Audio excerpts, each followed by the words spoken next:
Buenas tardes para todos y todas. Muchísimas gracias por acompañarnos nuevamente en nuestros diálogos de investigación, Universidad del Valle, sede Pacífico.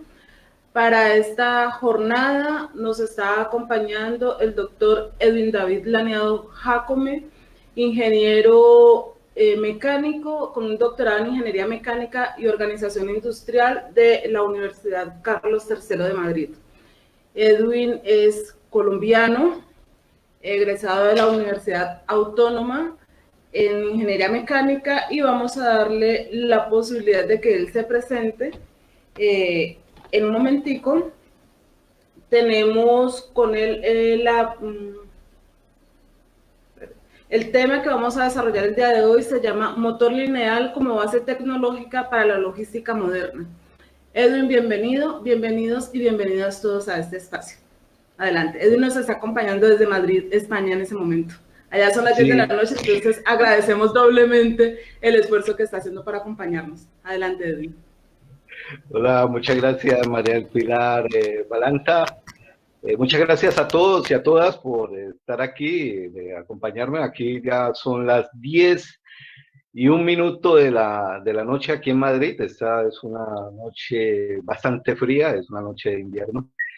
Y pues más presentación para mí, ¿no? Soy un profesor aquí en una universidad privada aquí en España. También he dado clases en Colombia y he tenido también oportunidades de trabajar en universidades en Israel. Y esta última época he trabajado fuertemente en lo que se llama el motor lineal, como decía yo para esta conferencia, como una base tecnológica para lo que se llama la logística moderna. Bueno, voy a cargar la presentación que tengo para hoy.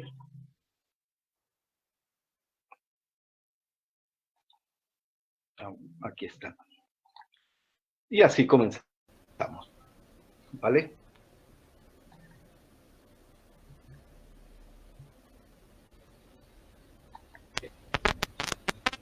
Yo creo que se ve, no, ¿cierto? Todavía no se está María viendo. Pilar. Ya empezó a cargar. Adelante. Sí. ¿Todavía no se está viendo? Ah, bueno. El título de hoy, la charla de hoy que me ofrecieron desde la Universidad del Valle, fue hablar algo de logística, fundamentalmente con respecto a la investigación que he venido haciendo durante años. Ya llevo exactamente con esta investigación alrededor de unos 15 años, 15, 14 años, investigando en torno al motor lineal. Yo soy ingeniero mecánico y trabajé en el Departamento de Ingeniería Mecánica de la Universidad Carlos III en ese tiempo, y me llamaron del Departamento de Ingeniería Eléctrica para que les diera soporte a ellos en el campo de la mecánica con respecto a este motor. ¿Qué tiene que ver este motor? Un motor lineal en el campo de la logística. ¿Por qué? ¿Qué tiene fundamentalmente si el campo de la logística es esto, es esta parte? Bueno, este es el índice de la maestría que nosotros tenemos aquí en España, en el Centro Europeo de Posgrado, en logística, pero le llamamos logística, transporte y distribución internacional a esta maestría. ¿Y por qué un motor? Entonces, vamos a hacer esto, vamos a dar una base de lo que es la logística moderna, pues una pequeña concepción, una pequeña teoría de lo que es la logística moderna. Después pasamos a lo que va a ser la aplicación del futuro, y por último pasamos a la investigación del motor y para qué sirve en este campo de la logística este motor lineal, ¿vale? Y les mostraré algunos cálculos, algunas cosas, pero un recorrido relativamente rápido, pues para no aburrirlos a esta hora y sobre todo aquí que son las 10 de la noche y allá 4 de la tarde, en darle mucha postura técnica y de cálculo. Realmente no vale la pena, pero sí vale la pena mostrar de cómo se hicieron esos cálculos para poder introducir este elemento como uno de los principales elementos para el futuro de la logística, ¿no? Y de la logística del futuro, de lo que nos espera. Aquí en el mapa de la derecha que está en pantalla, pueden ver una pequeña introducción de lo que les voy a hablar. ¿Listo? Pero bueno, ¿qué es? La logística tiene que ver con la parte administrativa, fundamentalmente dentro de una cadena de suministros. Fundamentalmente la parte administrativa es la que condensa todos esos tiempos, esas cantidades en esa cadena de suministro. El diagnóstico logístico son los parámetros a seguir en cada una de esas cadenas, ¿no? El liderazgo integral y creativo, obviamente, eso hace parte de estos componentes, de esta formación en logísticas que se da.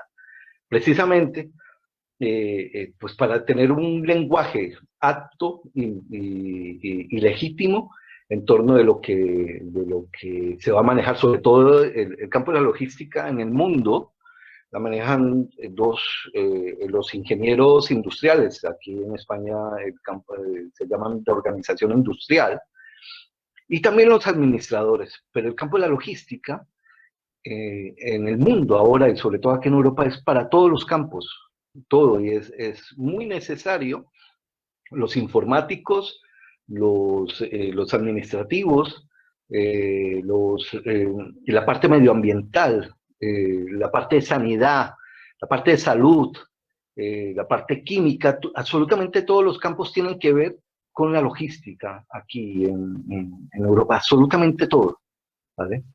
El comercio internacional, como en este caso es el que nos da la pauta de cómo manejar verdaderamente los campos logísticos y la logística en el mundo. Ellos, un país o un estado encerrado, la logística se sufre por la falta de recursos. ¿Vale? Ahora todos los estados verdaderamente están alineados y están comunicados, hay una conexión permanente.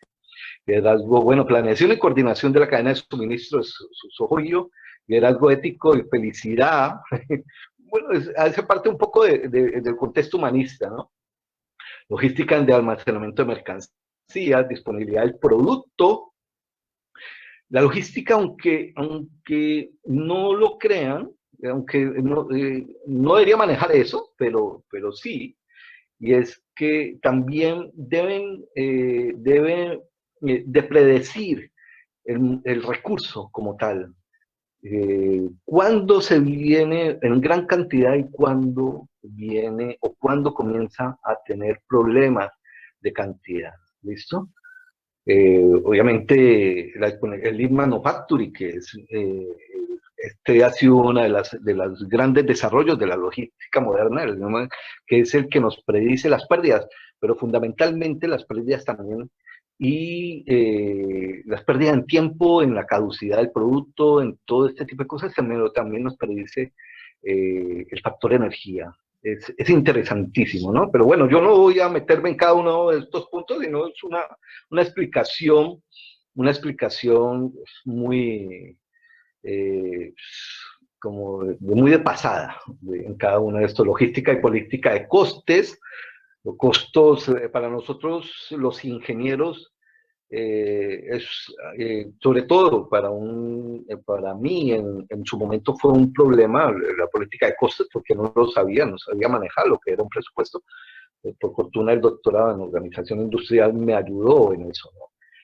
Y es fundamental los costes. Planificación, estrategia de distribución, transporte internacional, cómo se debe manejar a nivel de transporte, dependiendo del producto, dependiendo del tiempo, dependiendo de la oferta, la demanda, de una cantidad de cosas interesantísimas. Y la distribución urbana de mercancías capilar, ¿no? Que es lo que es la diferencia de las mercancías, y cuando se unen diferentes tipos de mercancías o cuando una mercancía se disgrega para otras partes, ¿sí? Los diferentes centros logísticos. ¿Ok? Pero la logística fundamentalmente es transporte. Me impresionó me impresionó en esta pandemia que todo se cerró aquí en España. En Italia fue el primero. Aquí tengo a un compañero que está en Italia. Italia fue primero, se cerraron, absolutamente todo se cerró. Y ahí es donde, por fortuna, se tenía una muy buena logística en todo contexto, alimento, información, salud, para poder salvaguardar a esta población de lo que se venía, de ese enemigo invisible. La logística nos sirve para salvaguardarnos de ese enemigo invisible, ¿vale? Entonces, hablar de transporte, logística, que es lo que yo los voy a meter pues, para más o menos, para darle curso a esta exposición. Es hablar de transporte en logística, es hablar del movimiento de la carga en todos sus modos, aéreo, marítimo, terrestre, mediante los cuales se trasladan insumos, materias primas, productos terminados de un punto a otro, según la planificación de la demanda. ¿Por qué?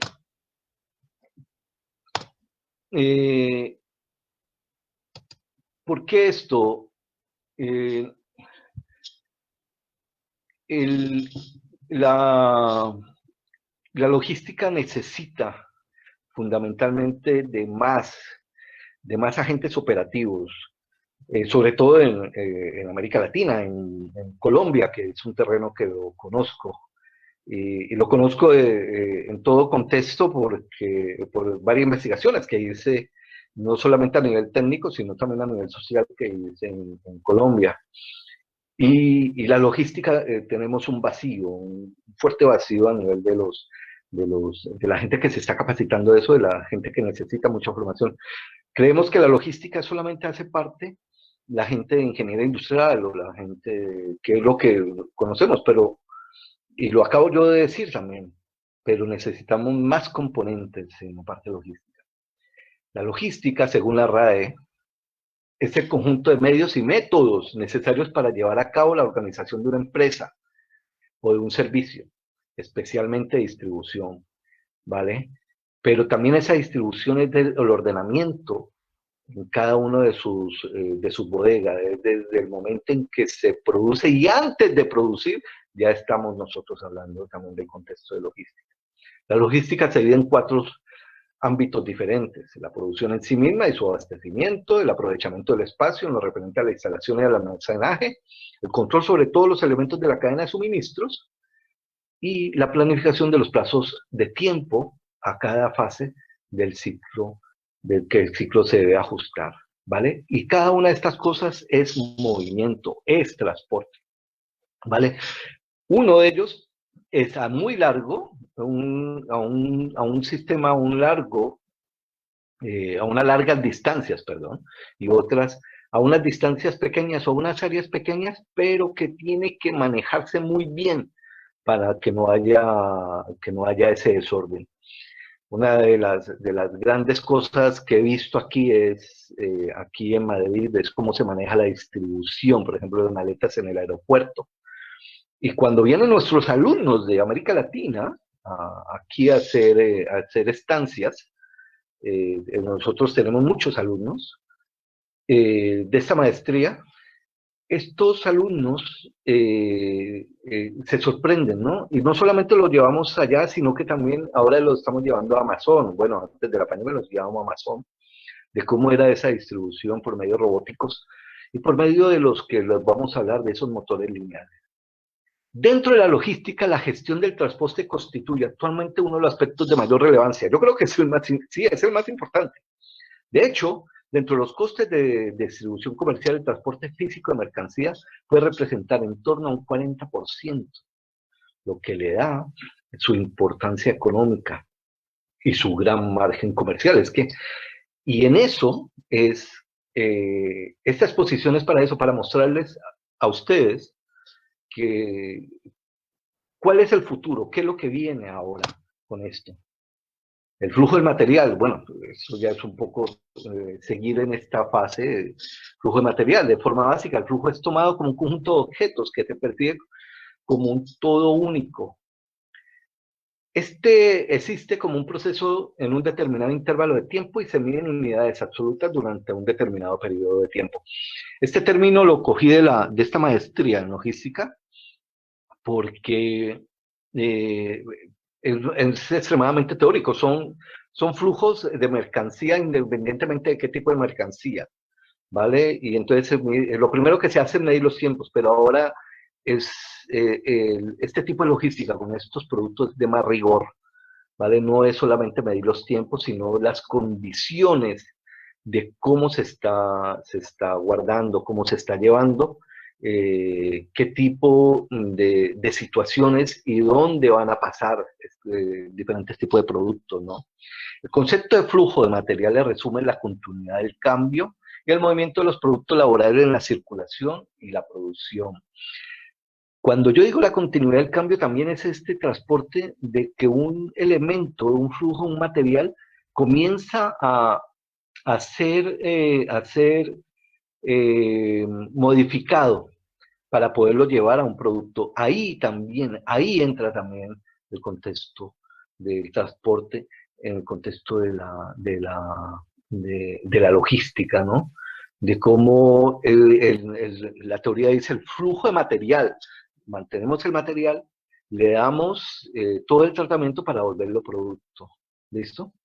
Y después del producto, el movimiento de los productos laborales en la circulación, y después del producto, poder llegar a hacer u otro producto o un servicio, ¿vale?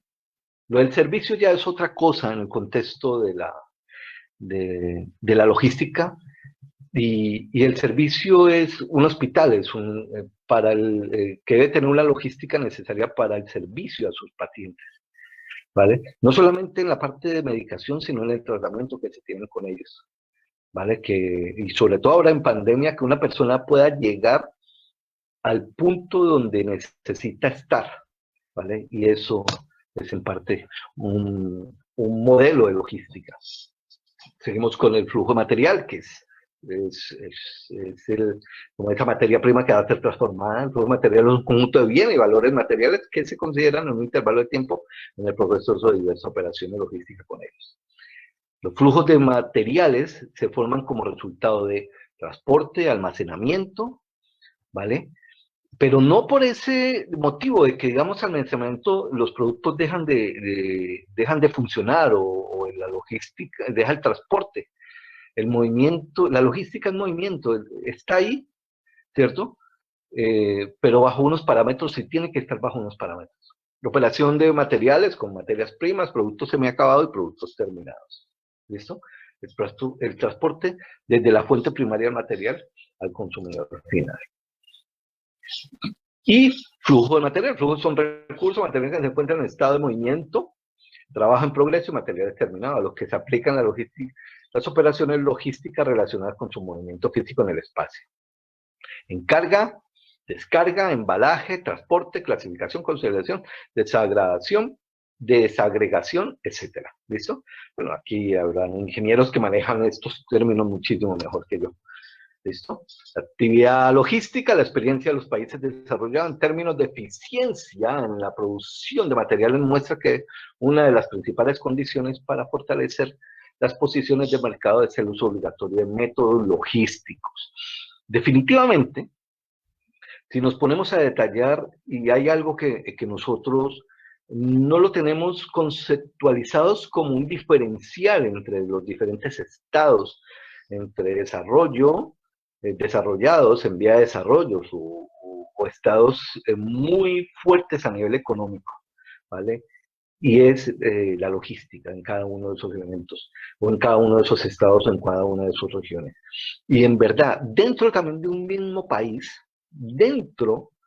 en los que más están desarrollados a nivel logístico son los que más preponderan, pero logístico en todo contexto, ¿no? No es solamente carga y descarga, no puede ser un puerto cualquiera, sino que hay puertos que verdaderamente tienen unos campos de investigación interesantísimos. Y a eso vamos a entrar ahora. La logística hoy es una nueva dirección en la organización del movimiento de mercancías, y en eso es que yo me apoyo para la charla de hoy. es una infraestructura económica definitivamente.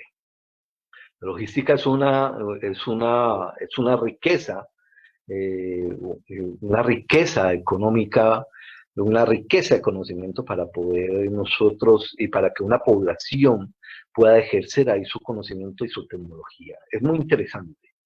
Una forma de gestionar la distribución física del producto, movimiento efectivo de productos terminados desde el lugar de producción hasta el lugar de consumo, y la dirección científica relacionada con el desarrollo de métodos para la gestión racional de flujos de material e información. ¿Listo?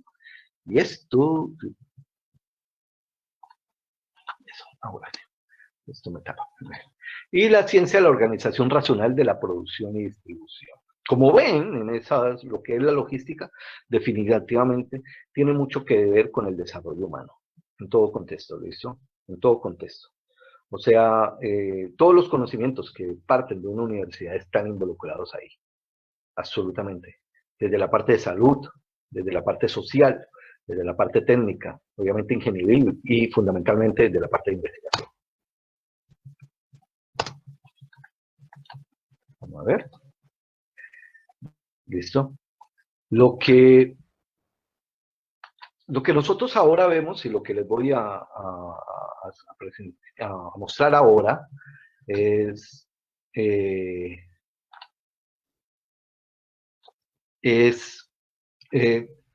de cómo se están haciendo los nuevos transportes para el futuro, ¿vale? Y esta fotografía les voy a mostrar para que, cómo es, sino que les doy primero el... ¿Hola? Perdón, Edwin, no se está viendo la pantalla, no se está compartiendo. ¿No se está compartiendo? Yo estoy viendo la pantalla, yo la estoy viendo. Yo lo veo. Sí, Yo también estoy viendo la pantalla. Sí se ve, sí se ve. Ah, bueno, bueno. Ya se ve, ya. Oye, ¿alguna pregunta para no sentirme tan solo? Es que como que estoy hablándole a una pantalla. Yo antes los tenía ahí y los veía, pero ahora en este Google Meet no me da la oportunidad de verlos. ¿Alguna pregunta hasta ahí o no? ¿O ya pasamos al contexto muy de la buena práctica? tarde. Sí. Doctor Edwin, muy buena tarde. Sí. Jorge González desde Bucaramanga, ¿cómo ha estado? Bien. Doc. Un gustazo, bastante bien. Bien, me alegra, Doc. Lo siguiente, en alguna época estuve con equipos de rescate en atención de emergencias y realizábamos estudios de vulnerabilidad y riesgos en las instituciones. Cuando hablábamos de evacuación de personas, se analizaban los flujos como una condición prácticamente de tipo de mecánica hidráulica, en donde analizábamos la circulación, las zonas y puntos en donde se presentaban turbulencias, prácticamente como si el conglomerado de personas fuese un flujo líquido. En logística, ¿se aplica algún tipo de visión en este sentido? Esa fue una de las primeras, esa es la base de la logística, el manejo de flujos, y se manejaba, como me acuerdo que para los los ingenieros mecánicos que hay aquí y los ingenieros industriales que vieron mecánica de fluidos, lo manejaban con Bernoulli, ¿vale? Y lo que tú me acabas de decir de los flujos poblacionales, manejé yo también un software, que no me acuerdo ahora el nombre, que era como en ese software yo colocaba cierta cantidad de personas y les daba una alarma y las personas iban saliendo. Y era increíble porque las personas, en medio de su racionalidad y también de lo que puedan estar pasando en ese momento de evacuación, tenían comportamientos de flujos hidráulicos. Era una cosa increíble. Y cuando había un sitio que presentaba incertidumbre dentro de la evacuación, generaban remolinos. Era increíble. Bueno, eso me lo daba el software de simulación. pero parece ser que sobre todo estas cámaras que están ahora cuando hay evacuación, que presentan zonas de incertidumbre, los flujos humanos hacen remolinos. Entonces, sí está muy adecuado y se hacen estas evacuaciones con software de simulaciones que su base principal es por medio de sistemas hidráulicos y también neumáticos, ¿no? Pero bueno, ya esto es mucho más avanzado y mucho más fuerte. ¿Listo? Muchas gracias por la pregunta. Muy amable, Doc. Ok. Bueno, ahora... Hay otra persona levantando la mano, parece. Jorge.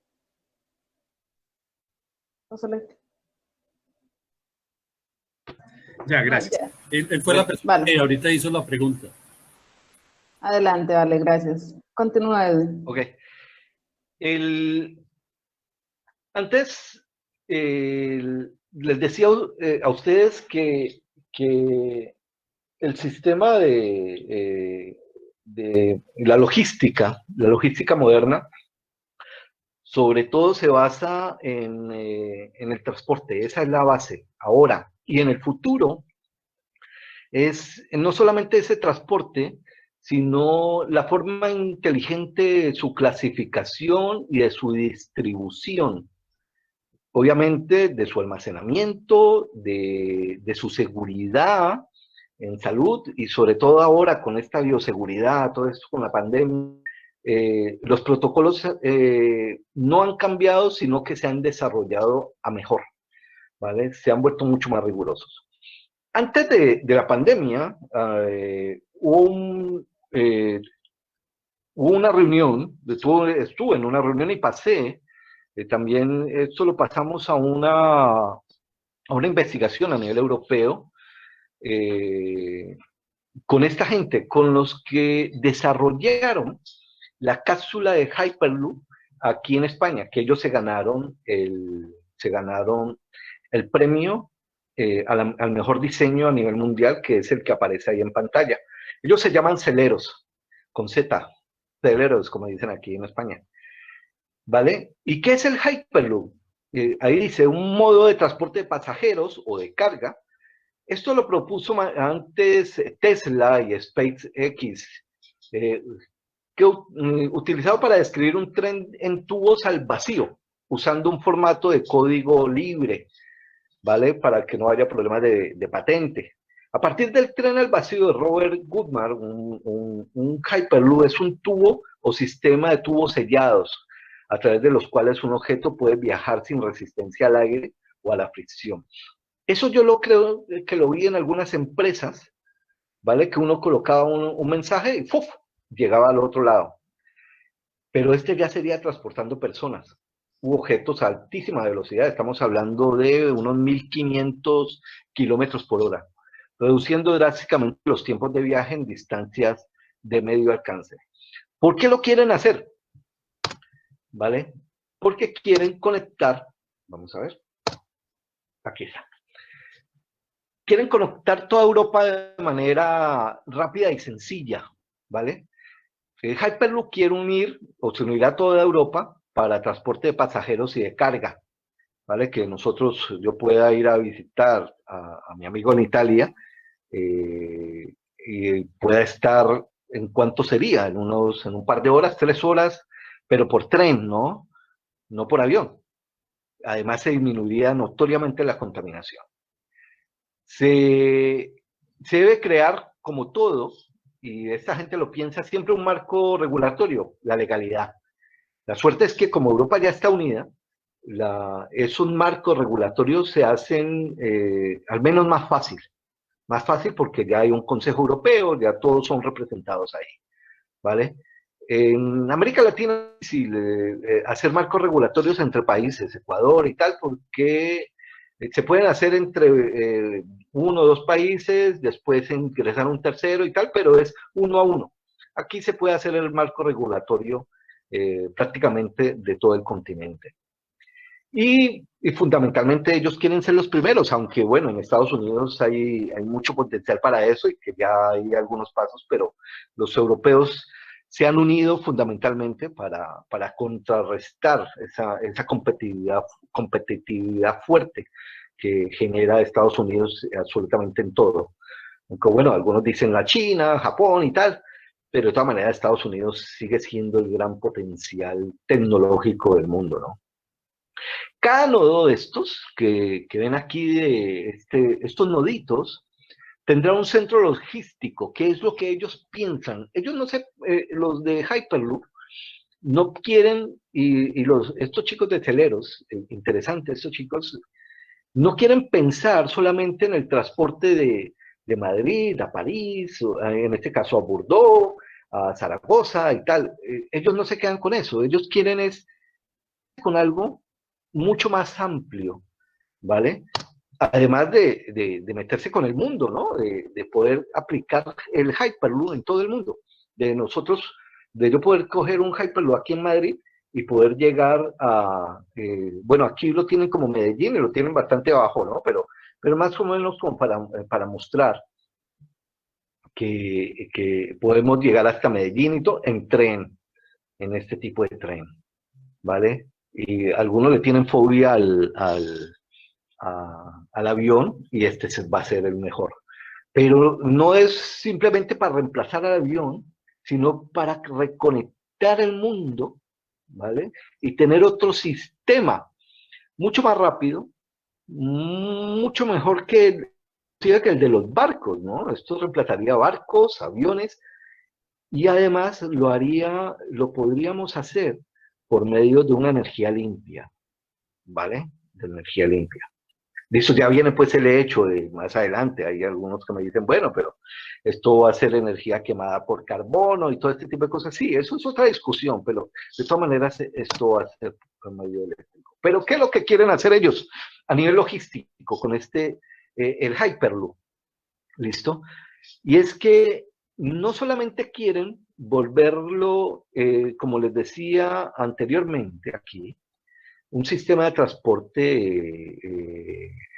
transporte de personas ni de cargas, no lo quieren hacer solamente eso, sino que quieren volver cada uno de los nodos, de esos nodos que vimos ahora, esos punticos que vimos, lo quieren volver un centro logístico de un manejo de transporte diferente, ¿vale? Entonces, pongamos de ejemplo Barcelona.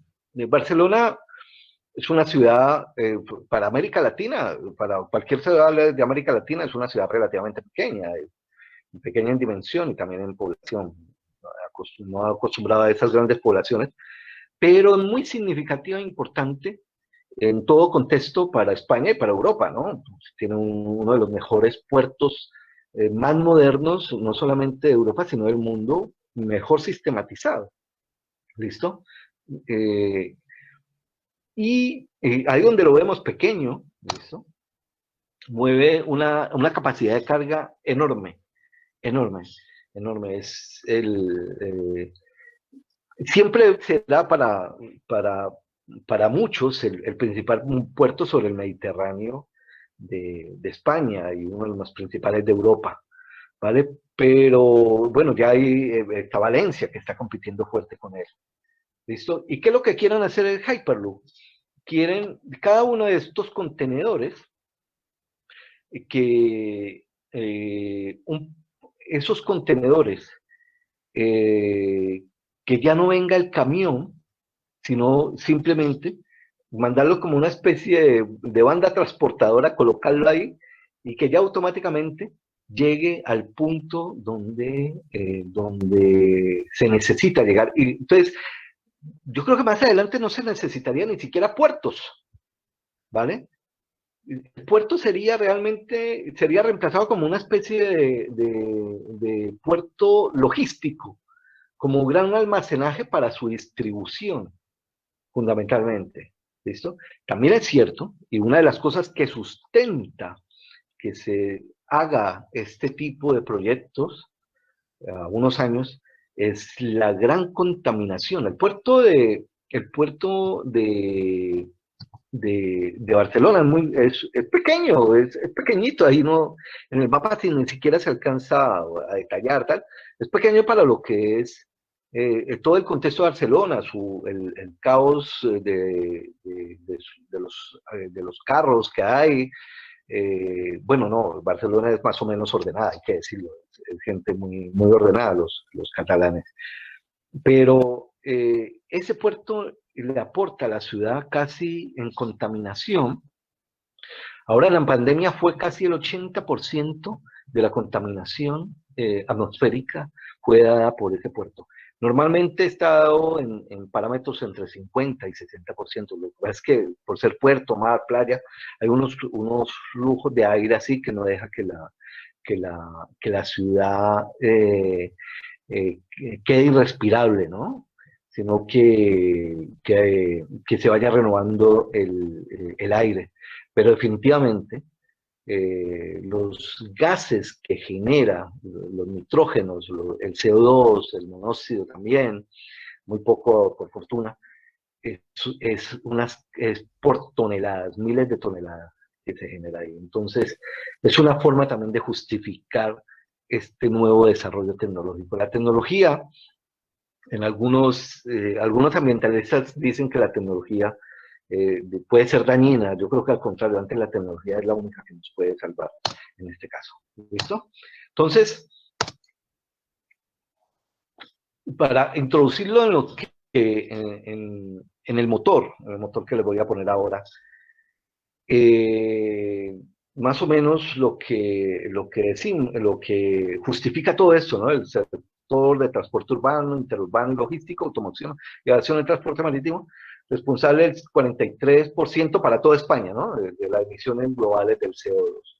3/4 de las emisiones proceden además del transporte rodado, coches, carros, camiones y autobuses. De acuerdo a la política energética de la Unión Europea para el año, lo dejé así. Esta presentación me la ayudó a hacer el doctor Jaime Montoya, un compañero de la Universidad Carlos III. Y lo dejé así porque decía, para el año 2020, las emisiones de gases se deberían reducir en un 20% respecto a las medidas. Realmente sí se redujo en España, pero fue por la pandemia, no porque se dieran unas políticas energéticas para eso. Se redujo fue por la pandemia. De acuerdo con los datos publicados por el Instituto para la Diversificación y Ahorro de la Energía, el sector que supone mayor consumo en el mundo es el sistema de transporte, ¿vale?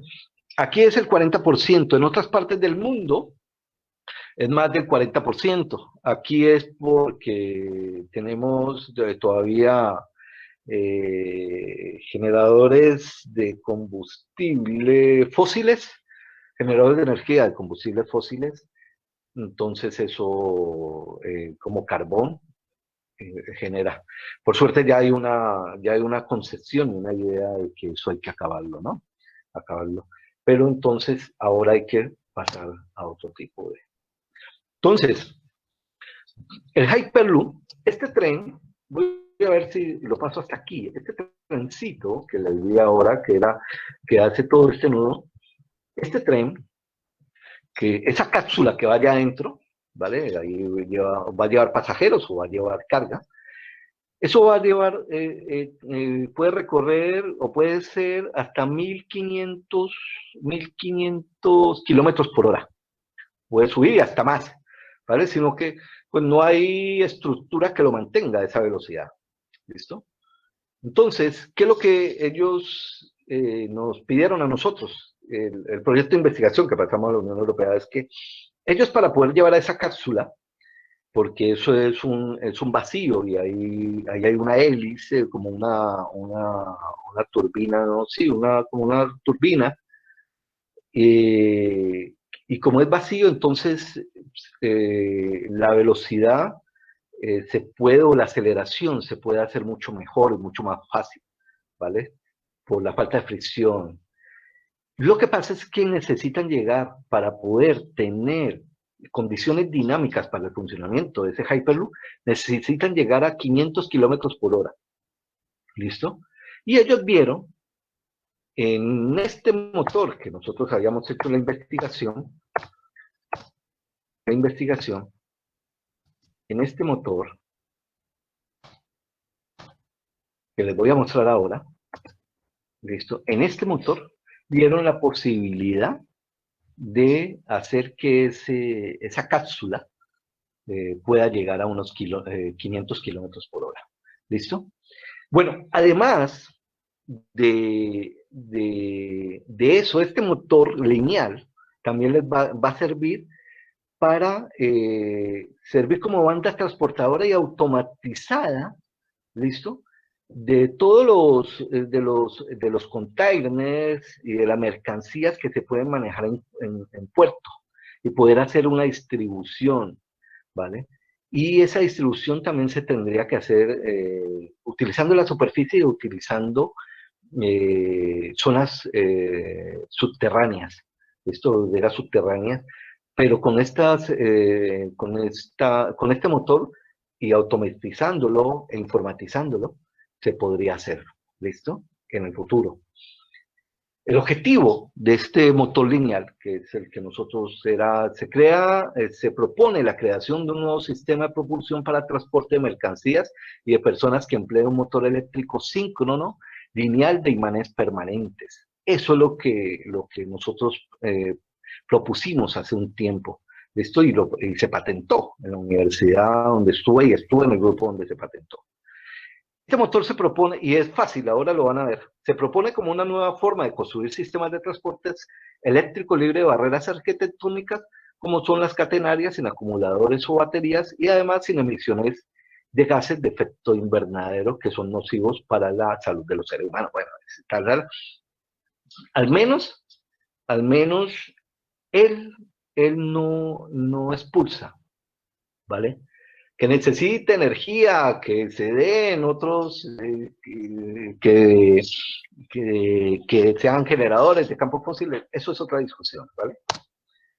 Ese es nuestro motor, es un motor eléctrico cualquiera, ¿listo? Un devanado inducido, ¿verdad? Y lo que le hacemos es partir ese motor, ¿listo? Y hacemos que los imanes permanentes queden arriba como el elemento dinámico y el devanado, ¿vale? Lo enterramos, ¿listo? O el embobinado lo dejamos abajo, ¿listo? Y vamos a tener esto. Lo de abajo que ven ahí es un motor, ¿listo? Que no tenga pinta de motor, es otra cosa, pero es un motor. O sea, la parte de abajo sería el embobinado, ¿listo? Sino que ahí nosotros pusimos el material para embobinarlo y arriba están los imanes y los flujos de los imanes, ¿vale? Un motor lineal que utilizamos nosotros, el motor lineal electromagnético, obviamente, síncrono y con imanes permanentes. ¿Listo? Imanes permanentes. Entonces, para justificar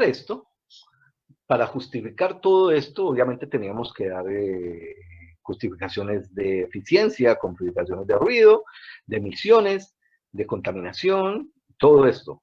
El motor de combustión, los motores pues, de los carros que vemos, tienen apenas un 20% de eficiencia, los muy nuevos, pero realmente los motores que en promedio, los de todos los años, promedio bajó entre el 10 y 9%. Mientras que el motor eléctrico, al menos el rotativo, es casi el 90%, ¿listo? Cuando están nuevecitos. El motor de combustión, el ruido es de más del 75%. Y el motor eléctrico rotativo es silencioso. Y eso es un problema a veces porque cuando uno va en la calle, yo me acuerdo de niño, yo escuchaba si venía el carro y no pasaba a la calle. Pero ahora con estos carros eléctricos, no puedo hacer eso. Tengo que ir al semáforo, esperar el semáforo, todo este tipo de cosas. Tengo que ya ser un buen ciudadano. ¿Por qué? Porque son muy silenciosos, no se escuchan, absolutamente no se escuchan. Alta emisiones de gases de efecto invernadero y el motor eléctrico obviamente no los tiene. Alta contaminación atmosférica, baja contaminación atmosférica. poca o inexistente integración de energía renovable, elevado potencial de integración de energía renovable, obviamente.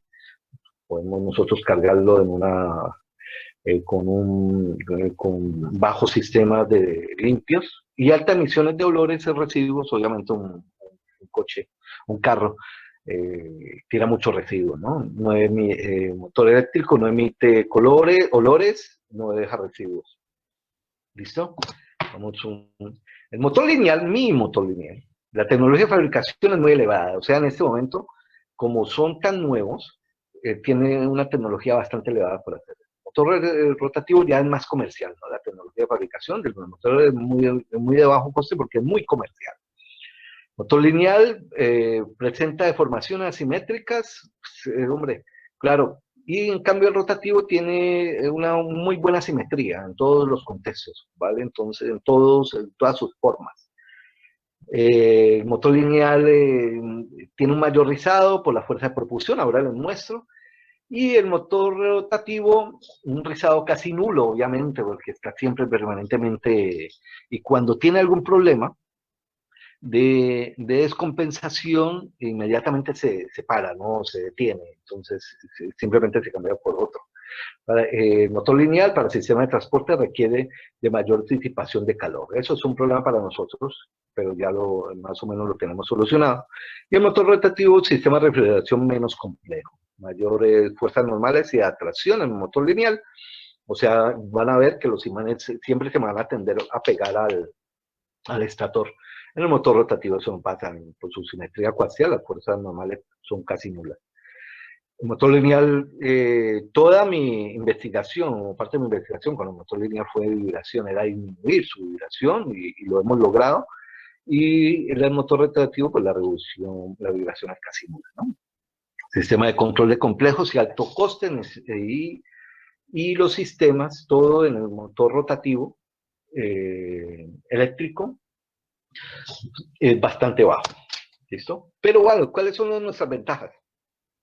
El motor lineal no utiliza transmisión mecánica, todo se va, ese motor lineal que nosotros hacemos, es absolutamente todo se va a la mercancía, toda la energía que nosotros le coloquemos en kilovatios, se va prácticamente hacia el empuje de la mercancía o de los pasajeros. Motores rotativos se necesita la comunicación, convierte movimiento rotativo en lineal, se necesita la comunicación entre un elemento y otro para poder generar movimiento. ¿Listo? En algunos casos. Mayor rendimiento, bajo mantenimiento, incremento del mantenimiento, obviamente porque hay más piezas. El motor lineal, mayores entrehierros para aplicaciones especiales, mejor disposición para hacer otras cosas. Es lo que yo les decía ahora. Si vamos en logística, en un puerto, ¿listo? El motor lineal es perfecto, este motor lineal, porque puedo pasarlo de un lugar a otro, ¿listo? Y puedo diseñar los diferentes elementos y los diferentes caminos para eso. Y los motores rotativos en entrehierros son menores, ¿listo? El motor lineal especialmente interesante para aplicaciones de alta o muy alta potencia, ¿listo? Y eso conlleva a que me pueda llevar mayores pesos, ¿listo? Mejorar funcionamiento. El motor rotativo requiere multiplicadores o dimensiones muy grandes. Eso es verdad, ¿listo? Eso es meter como un camión dentro de una bodega para poder manejar eso, esas mercancías pesadas. Y el motor lineal para sistemas de transporte hay mayor fiabilidad porque hay menos desgaste. Definitivamente el desgaste aquí es el desgaste de las piezas que conlleva, ¿no? Que se comunican, pero son pocas. Y el motor rotativo para el sistema de transporte, la aceleración y el frenado dependen de la fricción. Y obviamente el desgaste va a ser muchísimo mayor. ¿Listo? Estos son los diferentes tipos de motores lineales que tenemos. ¿Listo? El monoláctero o biláctero, ¿listo? Que es sobre todo para la industria de la electrónica, plano tubular, ¿listo? Y el que nosotros manejamos flujo longitudinal, flujo transversal, ¿listo? Estas son las simulaciones o lo que nosotros comenzamos a hacer. Y vamos a ver si aquí tengo un videito, si me sale, perdón. A ver si me sale un video, ¿listo? Que es para que puedan ver esto. Puedan ver el motor. Nosotros ya este tipo de motores hemos hecho 3 motores experimentales. Listo, y vamos a hacer ya un cuarto con la Universidad Politécnica, con esta gente en Celeros, que es la Politécnica de Valencia. Listo, pero bueno, por la pandemia todo se frenó. ¿Listo? Ahí está. Espero que lo estén viendo. ¿Listo? Espero que lo estén viendo, que la... Sí, sí, doctor, estamos viendo. Ustedes ven, sí, ustedes ven cómo partimos el motor, ¿no? Partimos el motor y lo volvemos un motor. El profesor Jaime Montoya, él hizo una apuesta, vamos a ver si lo volvemos a ver. Él hizo una apuesta muy interesante y era colocar esas desviaciones en los extractores, en los dientes del extractor, ¿vale? Para mejorar las vibraciones. Por eso les decía ahora, tienen que son paralelas y después se pueden cambiar, para disminuir esas vibraciones. ¿Listo? Porque son vibraciones dadas por la pulsación de cada uno de los imanes y de la polaridad del extractor, como lo vamos, cada polaridad lo va llamando al imán, ¿vale? Y eso es por medio de una frecuencia. Por eso les digo que esto es de muy fácil automatización, ¿listo? Esos son los imanes, esos son los cálculos que quisimos hacer. Nosotros una pregunta. Sí, por favor. O sea, lo que usted dice es que colocan la parte del embobinado del motor en los suelos y colocan 2 capas de imanes en polos opuestos para que vayan avanzando. Una capa, en este caso una hilera de imanes, míralos ahí. Pero ¿Sí sería no sería una abajo no sería una abajo en el piso y una arriba en la parte del tren. Una abajo en el piso. O sea, una como en el suelo y otra en la parte de abajo del tren. No, esto es el extractor, esto está embobinado, ¿cierto? Y esto es los imanes. Estos imanes, aquí los tenemos nosotros en una estructura para que estos imanes no se me peguen al extractor. ¿Listo? Y este extractor iría enterrado en el suelo, en el piso. ¿Vale? En el piso. O sea, no entran en contacto para nada. No, y eso nos pasó.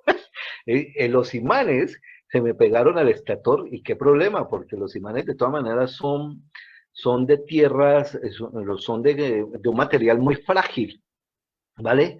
Y son muy caros. Entonces, al tratar de despegarlo, con ese miedo de que se me vayan a fisurar o que se me vayan a quebrar, y en el momento en que se me quiebre un imán de estos, inmediatamente me cambia la polaridad, ¿cierto? Inmediatamente me cambia la polaridad. Es interesantísimo. El magnetismo es muy interesante, hombre, muy, muy interesante.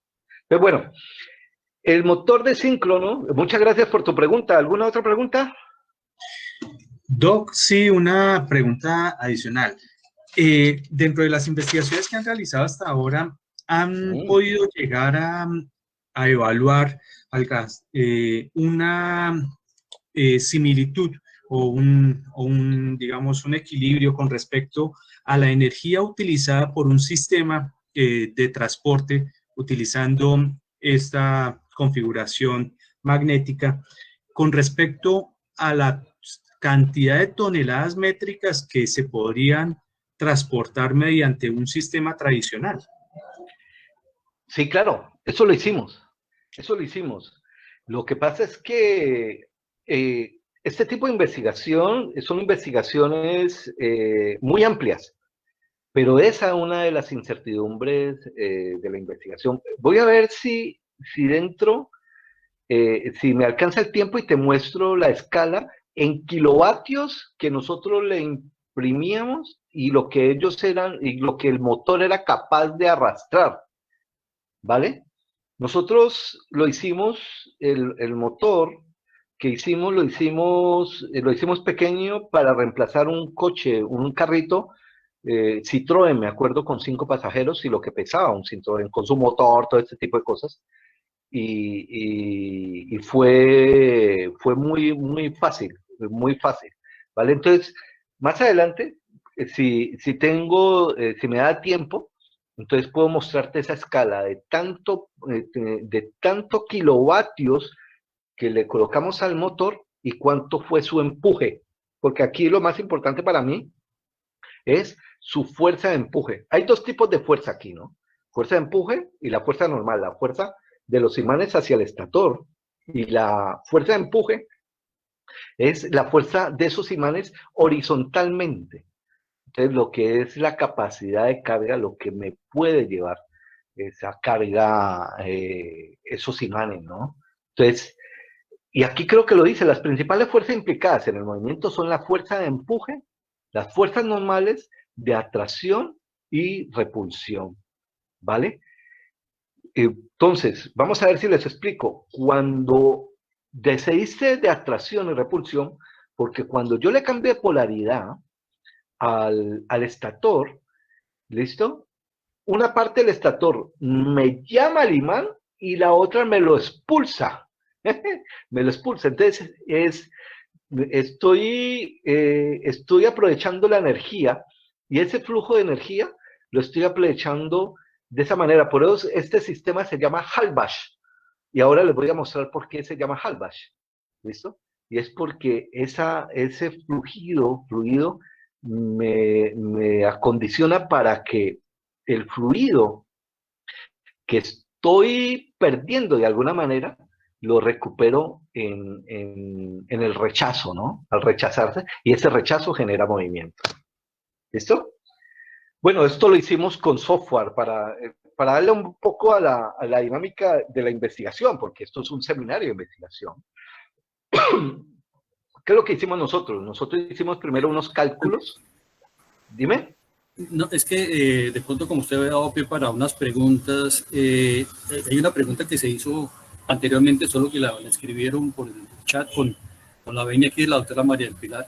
De pronto se la voy a trasladar y yo quería luego hacerle otra. Es que hay una persona, así Natalia Lerma, que pregunta, y teniendo en cuenta lo que usted había mencionado acerca del reemplazo de este Hyperloop, de los barcos por el Hyperloop, ¿qué capacidad de contenido tiene el Hyperloop para reemplazar un barco o avión? Es la pregunta de Astrid Natalia Lerma Díaz.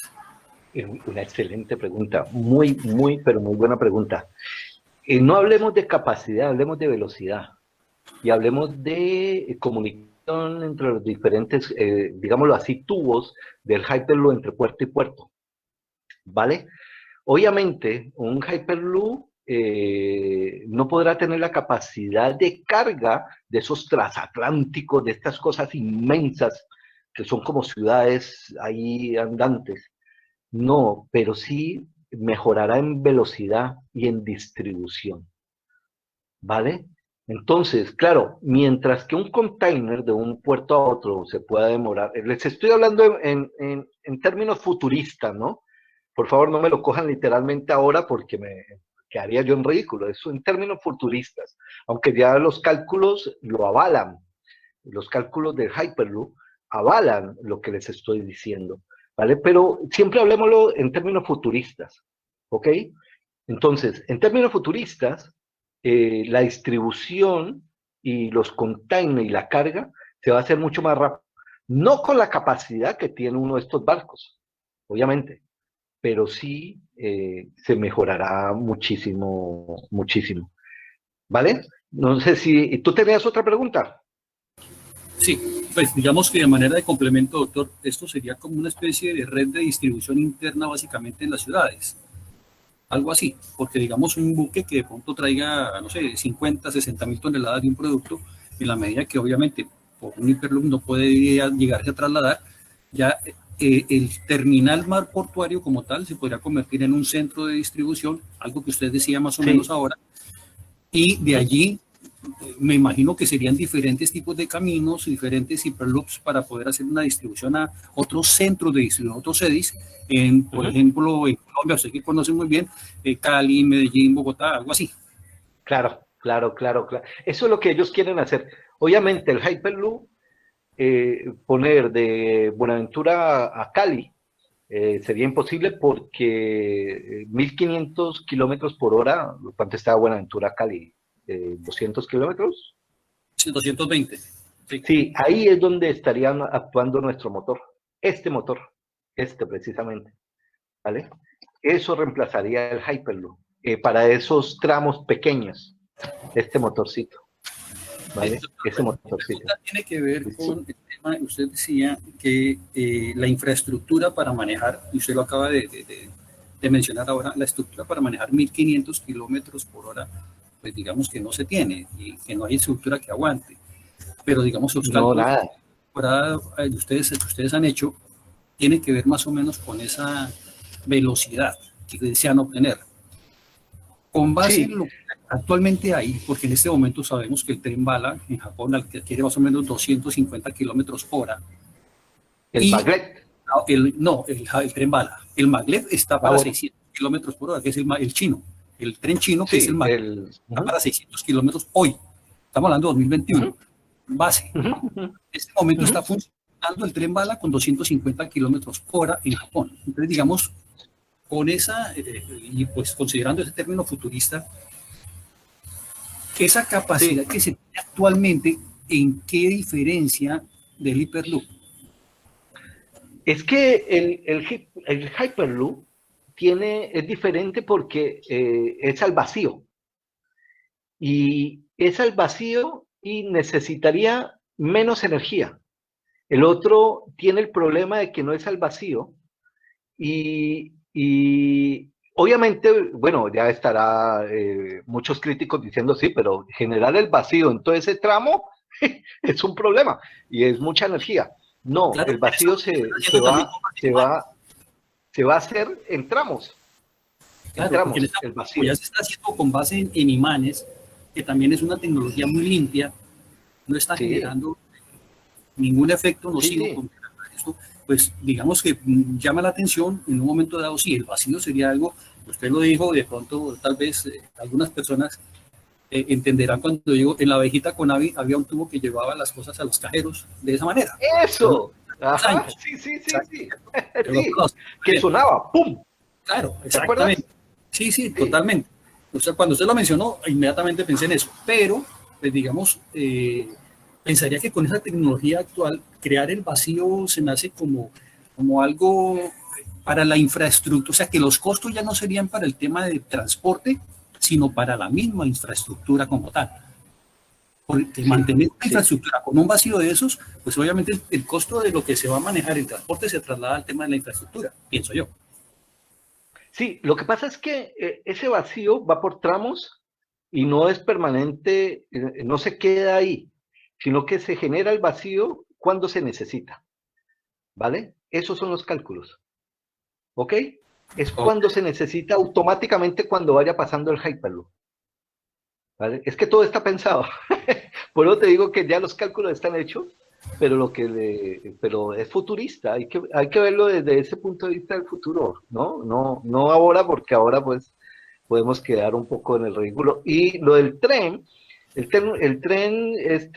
maglev, el problema es que ellos, aunque las condiciones de energías son pocas con respecto a otros sistemas que necesita, sí está esa cuestión del aire y del medio que lo hace que no llegue a la velocidad porque creo que podría llegar hasta más de 600 kilómetros por hora, pero las condiciones ambientales no lo permitirían, ¿vale? Precisamente porque no están en vacío, ¿vale? Ok. Bueno, gracias. Lo que pasa es que se me amplió, no, gracias a ti, preguntas muy interesantes, muy buenas. Lastimosamente la exposición era corta, hombre, era corta y se nos ha extendido. Esta última parte era como decirles cómo se hizo la investigación, y es que nosotros los cálculos lo hicimos por elementos finitos. Primero hicimos los cálculos de magnetismo y de lo que necesitábamos de una manera muy básica por medio de Maxwell. Vamos a ver si por aquí está de un programita de Maxwell, ¿vale? Que lo podíamos hacer también nosotros por Excel, hasta por Excel o por MATLAB, y hay un programa muy sencillo que es por medios numéricos, no por elementos finitos, por medios numéricos de Maxwell. De ahí nosotros sacábamos algunos datos, ¿vale? Y ahí sí alimentábamos nosotros nuestros componentes o nuestros modelos en elementos finitos, ¿vale? Bueno, estos son las ecuaciones que yo en un momento determinado me puse a resolver estas ecuaciones de manera manual para poder tener una comparación con lo que sacaba de elementos finitos con el modelo y fue imposible, ¿vale? Fue imposible. Vamos a ver aquí. Espérate.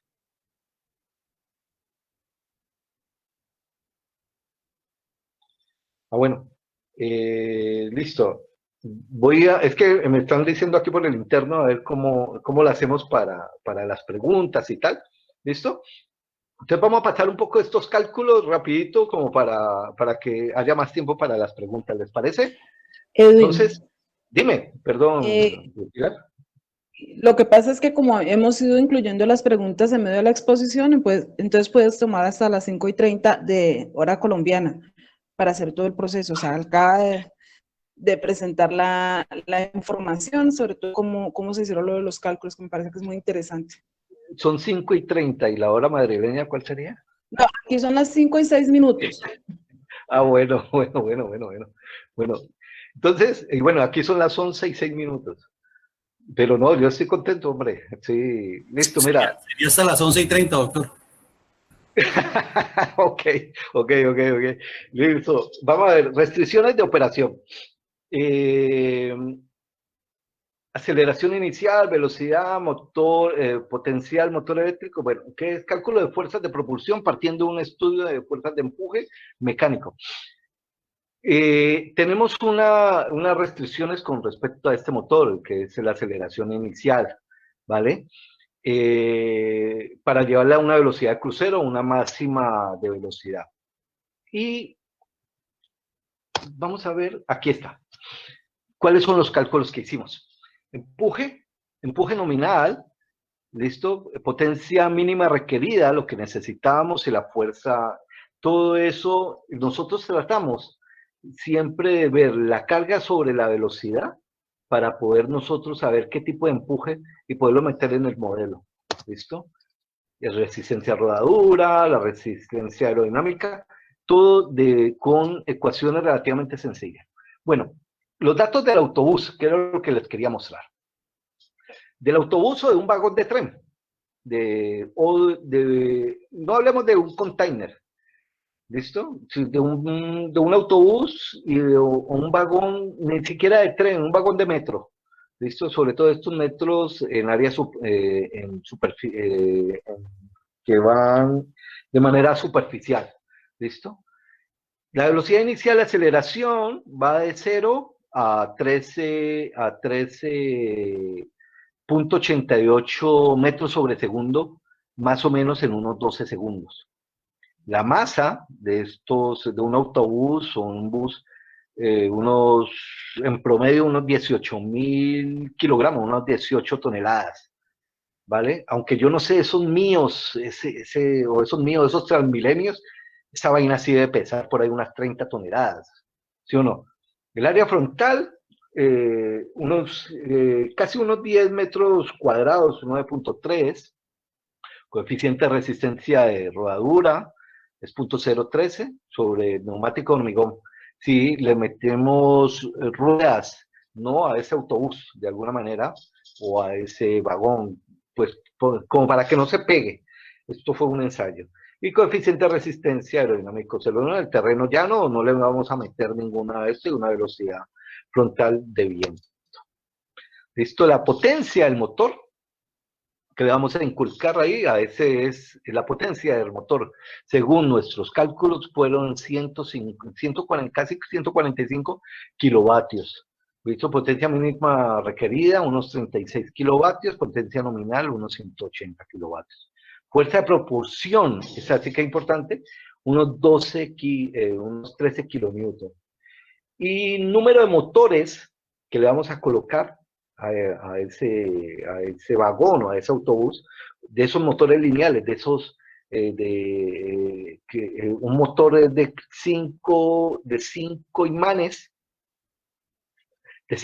o sea, 4 conjuntos de 5 imanes en sentido Halbach, ¿vale? Bueno, esto es una referencia que tomamos de una universidad que compartió con nosotros algunos datos, sobre todo datos que a nosotros se nos salía, pues, que esto es una ciudad que queda al lado de Rusia, una ciudad finlandesa, que queda justo entre la frontera de Rusia. Es más, ellos hablan ruso, ¿no? Se selecciona un motor eléctrico síncrono, una potencia, justificación, son los datos que nos pasaron, justificación de la potencia del motor, que será aplicación en sistema de propulsión y desarrollo del sistema de motor. Una de las cosas importantes en las investigaciones, en este tipo de investigaciones, es que se comparten los estudios que están haciendo de manera, vamos al motor, de manera síncrona, ¿no? De manera actualizada con otros laboratorios.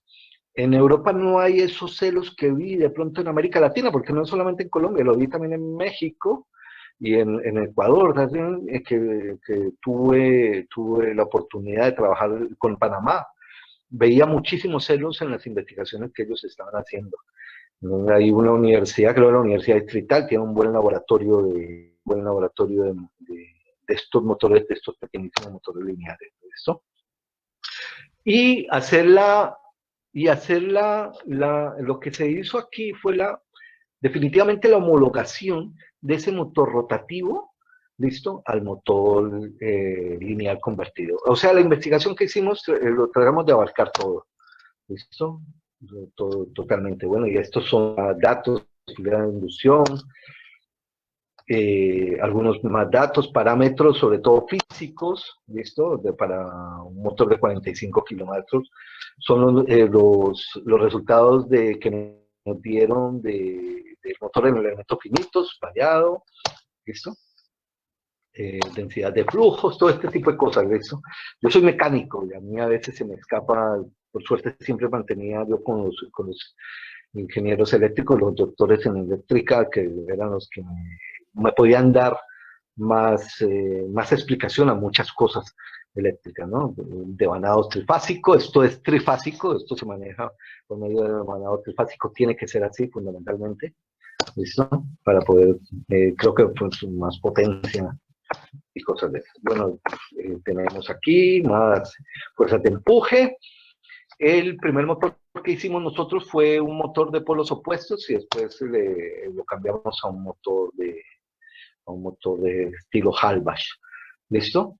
4 motores de 45 kilómetros en disposición, podemos mover a velocidad nominal un vehículo de 18 toneladas.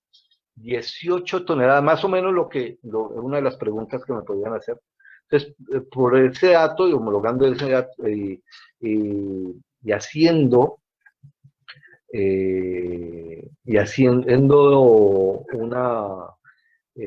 una transcripción de ese dato, podemos nosotros darnos cuenta de cuánto es la potencia que necesitamos, ¿vale? Rizado, en la unidad de vibración.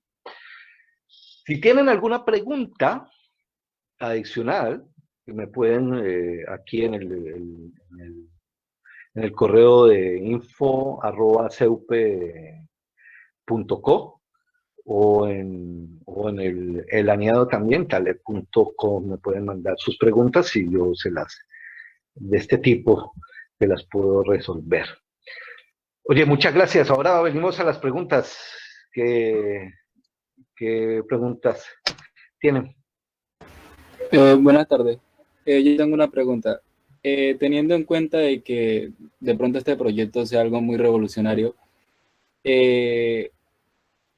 y pues teniendo en cuenta lo que usted dijo anteriormente de que se podrían reemplazar las motonaves por este tren, ¿no sería algo de pronto para los exportadores e importadores un poco costoso y pues qué consecuencias traería para el desempleo que generaría esto.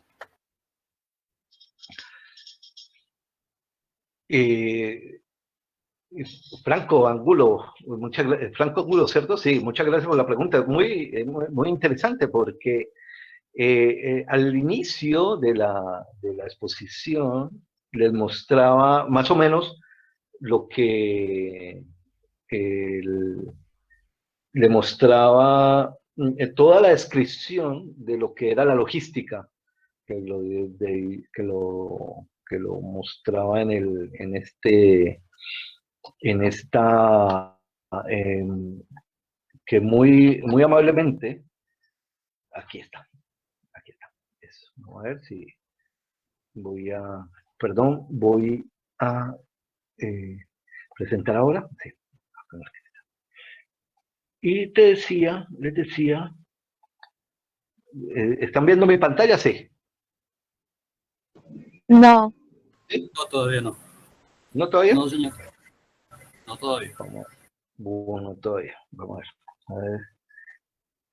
Bueno, toda la pantalla, sí. Perdón, yo fui el que me equivoqué.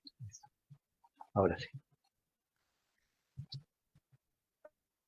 Ahora también, ¿vale? No, todavía no es estamos increíble. viendo. No lo están No, viendo. no aparece. Y aquí sí me aparece, mira, me está diciendo que está con... Ya apareció. Google está Ya, ahora sí. con pantalla. Bueno. Listo. Mira, el empleo ahora, el trabajo ahora no es, ya poco a poco el trabajo, ese trabajo físico o ese trabajo repetitivo, yo no sé si por suerte o no se está acabando. Ahora es la sociedad y la edad moderna, ahora, esa edad contemporánea más bien, nos está pidiendo como un trabajo más intelectual, ¿no? Muchísimo más intelectual, de mayor formación. Y al reemplazar estos nuevos sistemas de transporte, al reemplazar, o este nuevo sistema de logística, a reemplazar los puertos y a reemplazar toda la infraestructura que hay ahora, antes generaría mucho más empleo que antes, ¿vale? ¿Por qué? Porque ya no sería solamente en puerto la generación de empleo, sino que se generaría en otras partes. Habría una mayor distribución de mercancía por todo el mundo y por toda una zona, no solamente ya en el futuro yo creo que se acabará esos grandes parques o esos grandes espacios llenos de container, miles y miles de container, ¿vale? Eso yo creo que en su momento se irá acabando, precisamente por esto. Y para eso se va a necesitar muchísima gente. La logística, como les decía, este tipo de tratamiento de transporte que se va a hacer o que se está haciendo, que se va a hacer en el futuro, va a necesitar no solamente de los ingenieros industriales o administradores, que son los que están manejando el campo de la logística ahora más fuertemente, sino los informáticos y todas las ingenierías, todas las carreras, desde salud, las carreras de humanidades, las carreras, bueno, no me pregunten de cómo van a entrar las carreras de humanidades ahí, no tengo todas las respuestas, pero las de salud, las ingenierías, todas, absolutamente todas las carreras van a estar involucradas, ¿vale? Y eso sí, nos van a pedir la edad, en el futuro, nos va a pedir cada vez más y mejor formación, en todos los campos, absolutamente en todos los campos, ¿vale? Espero con esto poder haber ya resuelto en algo tu pregunta y que es muy interesante realmente, pero muy interesante. ¿Alguna otra pregunta, sí, señores? Gracias. No, a ti. Sí, muy buenas tardes. Mi pregunta es, bueno, ahora hace un rato usted nos contó que este Hyperloop serviría para el transporte de mercancía y de personas. Entonces mi pregunta es, ¿cómo harían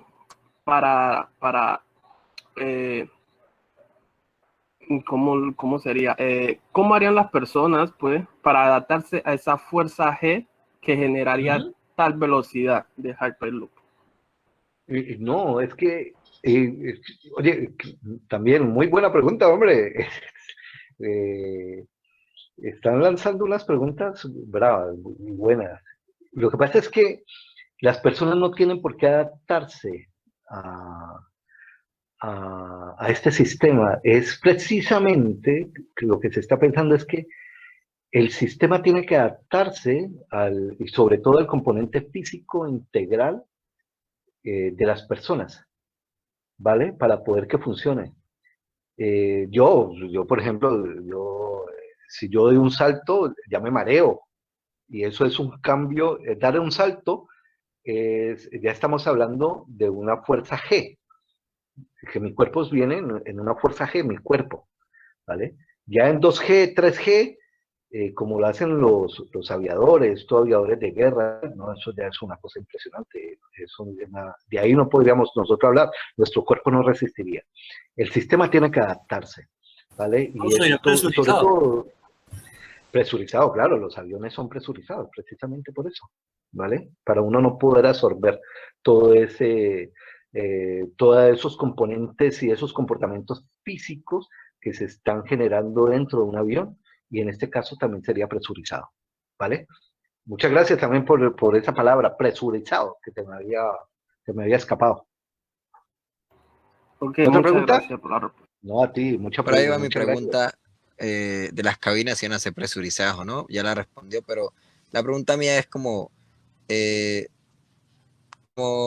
por ejemplo, el campo electromagnético que produce esto, ¿Sí?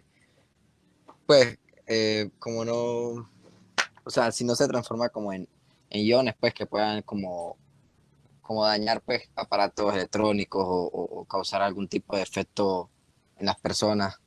Claro. Digo, las preguntas son muy buenas. Nosotros le hemos colocado a esto se le coloca un acero y un material para aislar el campo magnético de las personas y también de los objetos. ¿Te imaginas una persona que vaya con un motor lineal de imanes permanentes de esto, que tenga marcapaso?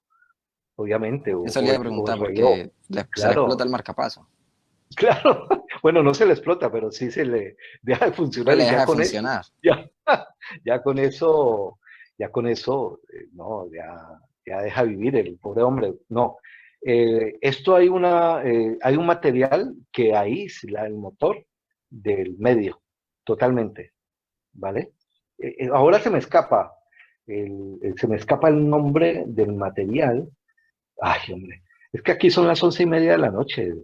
Aquí en Madrid ya a esta hora el cerebro comienza a tener sus limitaciones. ¿Alguna otra pregunta, muchachos y muchachas?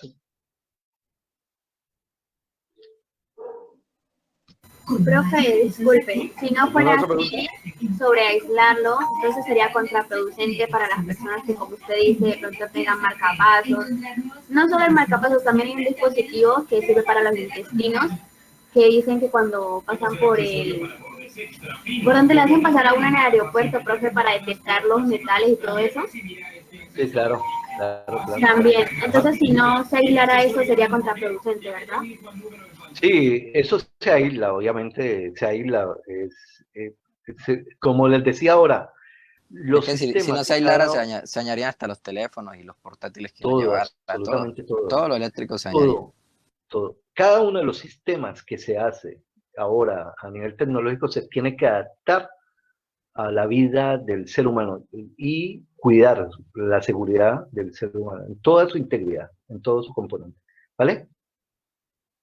Oye, me alegra ver 37 personas. Qué bien. Creíamos Hombre, por optimista que fuera, creía que iba a estar conmigo María del Pilar y Edwin. Y Gallego. Y no, No, y- de 48 ¿Ah? personas. Saludos aquí desde Bogotá. Hombre, y el ingeniero Jimmy también. Cali, Colombia.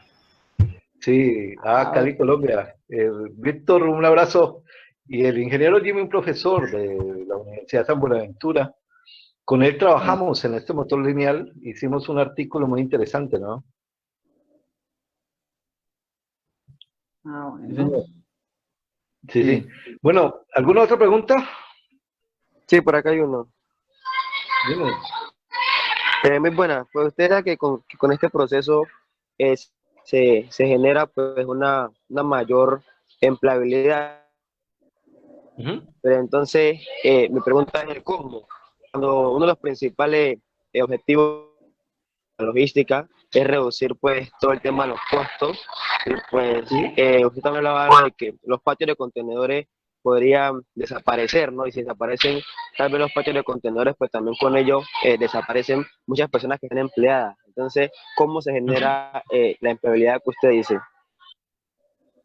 Con nuevos puestos de trabajo en otras cosas, Steven. Bueno, pero yo estoy hablando para muchos años. Yo creo que yo voy a vivir bastante, pero no lo voy a ver, ¿vale? Espero que tú sí. Y eso es. Hay algo interesante, Steven, y te lo digo por lo que he hecho, por lo que he recorrido. Y es que hay que seguirse formando, hay que seguir visitando y viendo el mundo, ¿vale? El empleo cada vez, o el trabajo, cada vez se va a volver más exigente con nosotros, y eso es bueno. Eso es muy bueno porque mentalmente nos va a pedir más. Los sistemas de seguridad, que son los que cargan y descargan en esos containers, es un tipo de empleo, pero definitivamente también ellos merecen tener una dinámica mental, una dinámica intelectual mucho más fuerte, ¿vale? Profe, perdón. Y esto va a generar mucho empleo, muchísimo más de los que pueden generar el puerto, porque el puerto concentra, mientras que los demás dispositivos se va a esparcir más. ¿Listo? ¿Alguien más?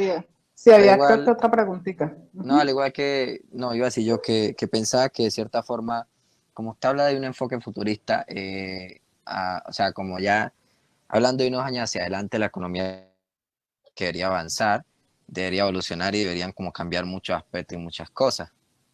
Sí. Entonces, ¿Y como, cuál es tu pregunta, no, Jonathan? no es una Que no la pregunta, entendí. sino es como un aporte, sino es como decir que de cierta forma el ser humano se va adaptando como al entorno en que le toca vivir. Entonces, si esto se llegase a emplear y dejara a muchas personas desempleadas, lo más probable es que esas personas buscaran y consiguieran otra forma de generar ingresos. Sí, no, y que yo no soy tan pesimista, ¿me entiendes? Yo creo que los cambios de tecnología obviamente tienen sus repercusiones fuertes, pero también genera muchísimas más oportunidades, muchísimos. Entonces, la mayoría de los que están aquí viéndome son profesionales, y pues yo lo que les digo es que necesitan seguir estudiando. Una de las cosas que yo hago es hacer que los estudiantes en América Latina, no solamente en Colombia, sigan estudiando con becas. Les busco becas. Uno de mis trabajos ahora es eso. Bueno, además como profesor aquí y todas esas cuestiones. ¿Vale? Entonces, ya como reflexión final, era seguir estudiando, seguir formándose en cualquier cosa. Yo admiro mucho la Universidad del Valle y la Universidad Colombiana, la Academia Colombiana, porque soy de allá. Pero también una de siempre mis recomendaciones hacia los profesionales es que traten de salir, traten o de buscar otros otras fuentes de conocimientos. En este caso ya la Academia Colombiana les dio la base, una base muy buena. Ahora busquen conocimiento rompiendo fronteras, buscando otras formas, ¿vale? Y eso ahí, no quisiera ya extenderme más, porque ya creo que son aquí son las 11:30, ¿vale? Y es siempre con ese agradecimiento, y es eso, esa recomendación.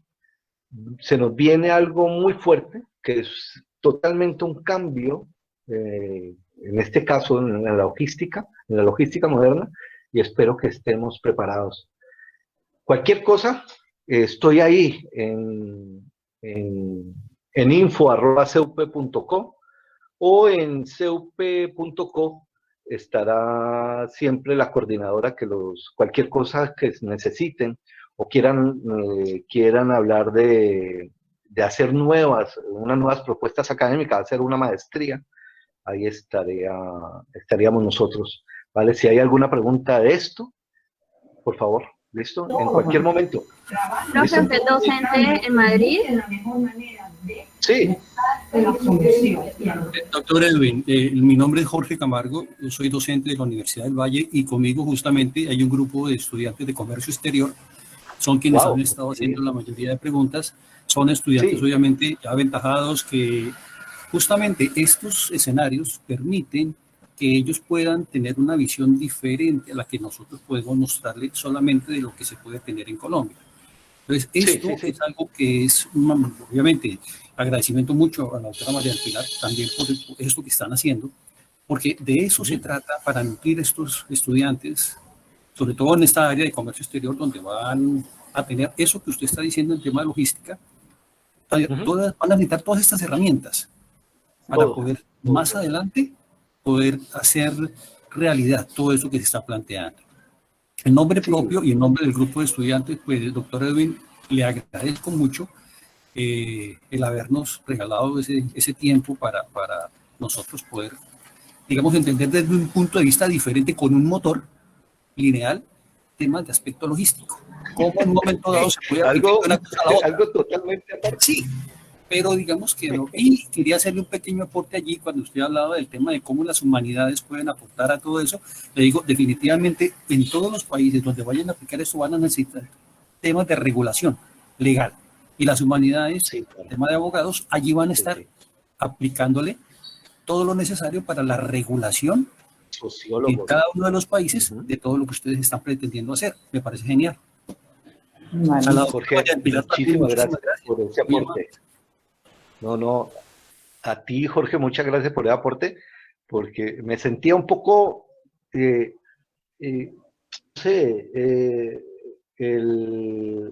sentía un poco mal porque no había tenido el ejemplo claro para poner aquí a las humanidades. Y por suerte tú cerraste esa brecha en esta muy buena exposición. Me ha gustado, no porque yo lo haya dado, obviamente, sino por el público, por ustedes, por lo que han estado ahí. Me ha encantado.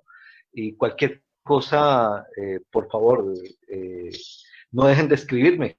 Aquí les vuelvo y les coloco la información. Y me gustaría también contigo en un momento determinado, Jorge, hablar, que me mandes un correo y hablamos de lo que pueden ver, de toda esa gente en Colombia que se está moviendo en torno a lo que es el comercio exterior y de lo importante que son las redes aquí en España. Yo pertenezco a una red que se llama Red de Empresarios aquí en Madrid, que se llaman Los Tiburones. Ellos le dicen Los Tiburones por este chart, porque ellos como objetivos para invertir y están muy interesados en América Latina. Entonces sí me gustaría hablar contigo, ¿vale? Claro que sí, doctor Edwin, con el mayor gusto. Yo le escribo y lo que yo pueda aportar con el mayor gusto. Bueno. Bueno. Listo, María del Pilar tiene mi teléfono. Sí. Muchísimas gracias a todos los que han participado en este espacio. Muchísimas gracias a Edwin por acompañarnos, a los estudiantes. Recuerden llenar la asistencia para poderlos convocar de nuevo de una manera directa. Los diálogos de investigación continúan, esperamos el próximo mes poder tener diálogo de investigación desde el área de salud, teniendo en cuenta que nuestra universidad, nuestra sede se está preparando para vincular estudiantes de enfermería profesional. Entonces queremos ir creando un ambiente y estamos en ese proceso. Entonces, muchísimas gracias. También les recuerdo que está abierta la convocatoria para la revista Manglar, volumen número 6, y ya está publicada en la página de la universidad el volumen número 5. Gracias a todos y todas y esperamos sus manuscritos. Hasta luego.